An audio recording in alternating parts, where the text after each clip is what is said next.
কি করছো গো? এই যে এই বাবা, মাংসটাকে ম্যারিনেট করছি। আজকে তেল ছাড়া মুরগির মাংস করব। ই বাবা, তেল ছাড়া মুরগির মাংস কি করে হয়? দেখবি কি করে হয়। আচ্ছা, এটা কি মাখিয়েছে? এর মধ্যে তোর সমস্ত কিছু মাখিয়ে রেখেছি, শুধু এখন পেঁয়াজ আর রসুনটাকে সেদ্ধ করব, নাহলে তেল ছাড়া তো গন্ধ বেরাবে, আর আদা তারপর মাখাবো। এর মধ্যে ধনের গুঁড়ো, জিরের গুঁড়ো, কাশ্মীরি লঙ্কার গুঁড়ো, নুন, সমস্ত কিছু দিয়ে মাখিয়ে রেখে চিকেন কারি মশলা, গরম মশলা, এটা আধ ঘন্টা রেখে দেবো। আমাকে কিন্তু খেতে দেবে, ঠিক আছে? লেগ পিসগুলোর ভেতরে এইভাবে ডলে ডলে এক একটা মাংস ভালো করে এইভাবে ডলে ডলে তোর মাখাতে হবে, নালে মশলাগুলো, কেন এমনিতেই তেল ছাড়া, তারপর তাহলে তো মুশকিল। তো আমাকেও কিন্তু খেতে দেবে, ঠিক আছে? দেবো তো।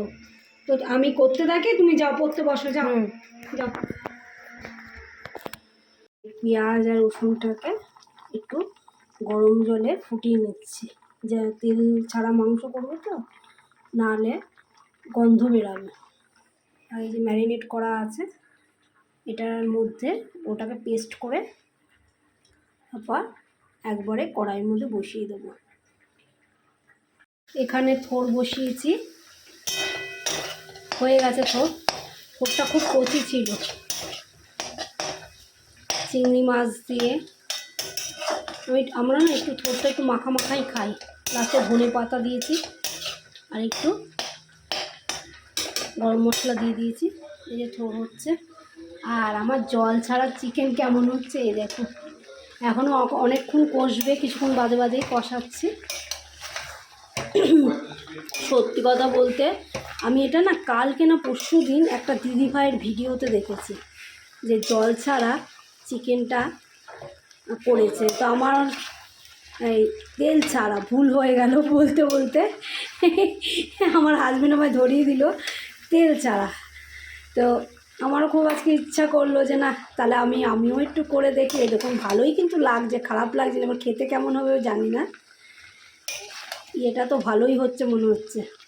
ব্যাপারটা হচ্ছে কি, মাংসের মধ্যেই তেল থাকে অনেকটাই, মাংসের ইয়ের সাথে, আর টক দই দেওয়াতে সেটা অনেক কভার হয়ে যায়, যার ফলে অতটা আমার মনে হয় অসুবিধা হবে না। দেখা যাক কেমন হয়। তো এখানেই ভিডিওটা রাখলাম।